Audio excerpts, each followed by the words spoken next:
Assalamualaikum warahmatullahi wabarakatuh. Perkenalkan, nama saya Nunul Azizah dari Prodi MPI dengan dosen pengampu Budila Nur Laila Jannah SPD MPD dengan mata kuliah Pendidikan Kewarganegaraan dan Ilmu Pendidikan Islam dengan topik Konstitusi Nasional Pancasila dalam pandangan Islam dan implementasinya sehari-hari. Baik teman-teman, untuk selanjutnya ada latar belakang. Pancasila dalam pandangan Islam di Indonesia tidak bertentangan dengan ajaran agama, melainkan sejalan dan saling menguatkan. Nilai-nilai yang terkandung dalam Pancasila bahkan dianggap mencerminkan prinsip-prinsip dasar dalam Islam, dan implementasinya dalam kehidupan sehari-hari merupakan wujud nyata dari pengalaman nilai-nilai agama dan kebangsaan secara bersamaan. Selanjutnya ada pembahasan. Yang pertama, pandangan Islam terhadap Konstitusi Pancasila, dan yang kedua, implementasi Pancasila oleh umat Islam. Yang pertama, pandangan Islam terhadap Konstitusi Pancasila. Poin-poin pandangan Islam terhadap Konstitusi Pancasila. Yang pertama di sini, poin pertama adalah tidak bertentangan dengan Al-Quran, yaitu pertama, selaras dengan Islam.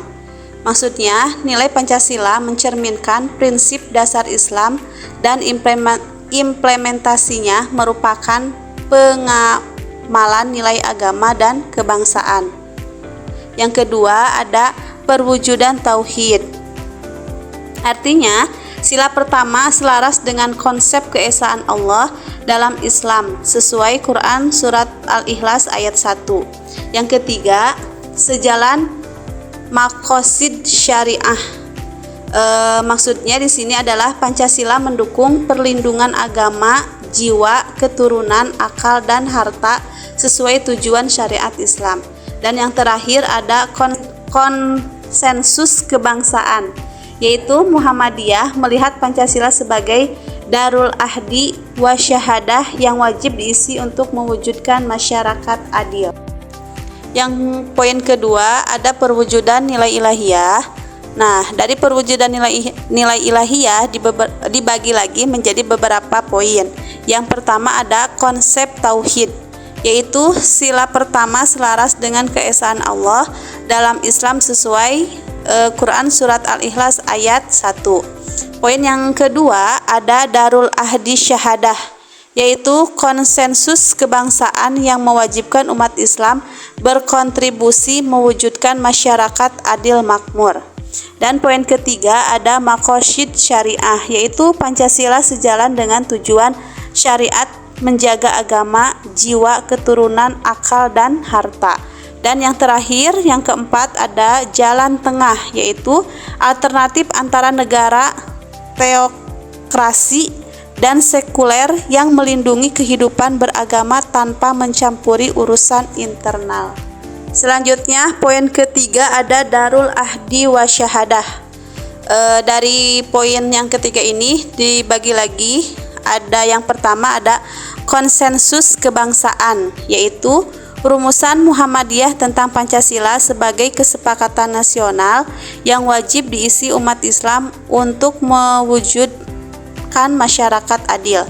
Yang kedua ada kesaksian nasional, yaitu umat Islam bersaksi dan berkomitmen mengisi kehidupan berbangsa dengan nilai-nilai Islam untuk kemakmuran bersama.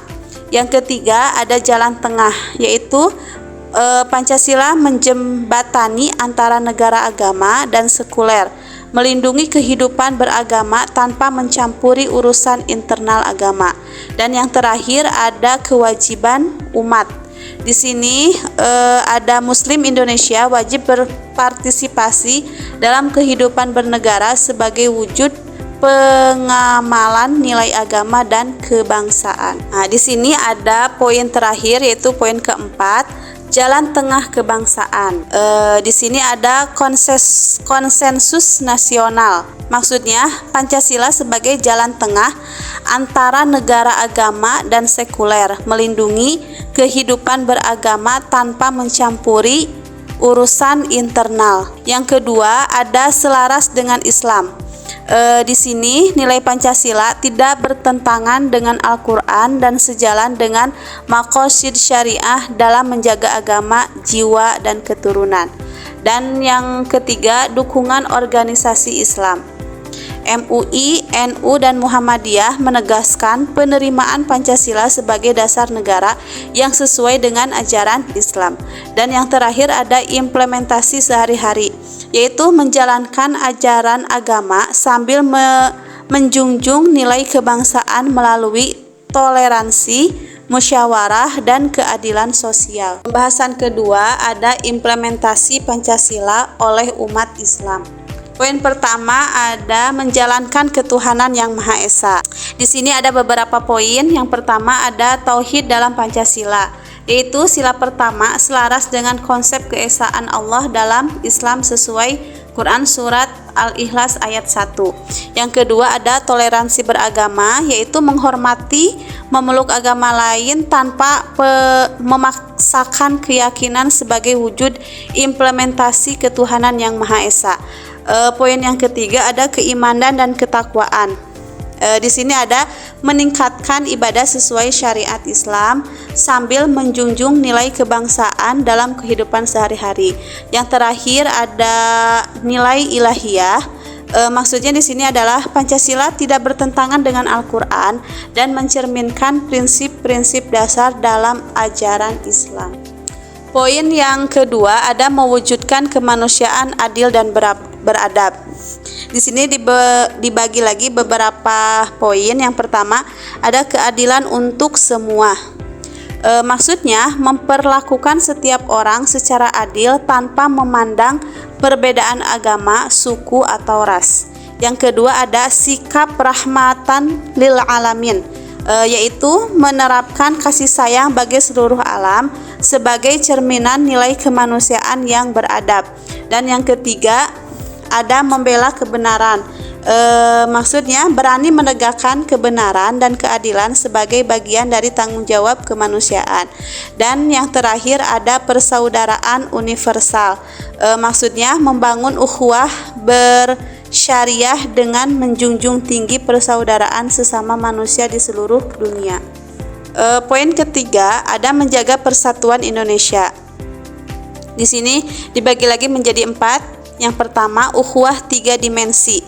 Maksudnya menerapkan ukhuwah Islamiyah, wataniyah, dan basyariyah untuk menjaga persatuan di atas kepentingan pribadi. Dan yang kedua ada cinta produk lokal. Maksudnya menggunakan produk dalam negeri sebagai wujud kebanggaan menjadi warga negara Indonesia. Yang ketiga ada toleransi beragama. Maksudnya menghormati pemeluk agama lain dan tidak memaksakan keyakinan sebagai bentuk menjaga kerukunan nasional. Dan yang keempat ada musyawarah mufakat. Maksudnya di sini mengutamakan diskusi untuk mencapai kesepakatan dalam pengambilan keputusan di berbagai lingkungan sosial.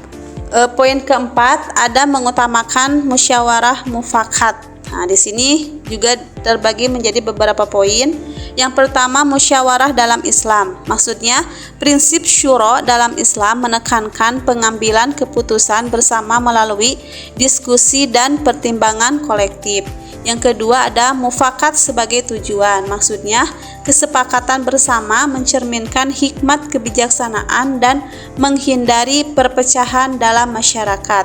Yang ketiga ada implementasi sehari-hari. Maksudnya, di sini diterapkan dalam keluarga, masyarakat, dan organisasi Islam sebagai wujud pengamalan nilai Pancasila dan ajaran Islam.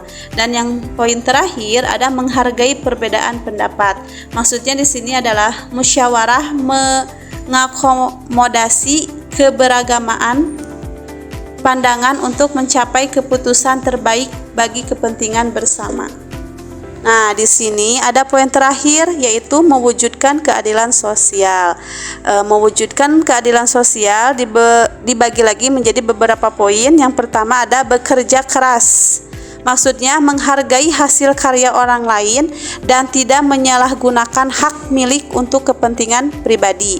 Yang kedua ada mewujudkan kemajuan merata. Maksudnya bersedekah, berinfak, dan menolong sesama yang membutuhkan sebagai bentuk keadilan sosial. Dan yang ketiga ada keadilan dalam Islam.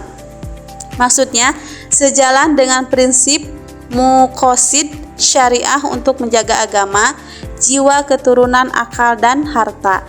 Dan yang terakhir ada konsensus nasional. Maksudnya adalah Pancasila sebagai jalan tengah yang melindungi kehidupan beragama tanpa mencampuri urusan internal agama. Terima kasih yang sudah menonton video ini. Mudah-mudahan bermanfaat. Mohon maaf bila ada kata salah. Jangan lupa komen, like, dan subscribe. Dan terakhir, wassalamualaikum warahmatullahi wabarakatuh.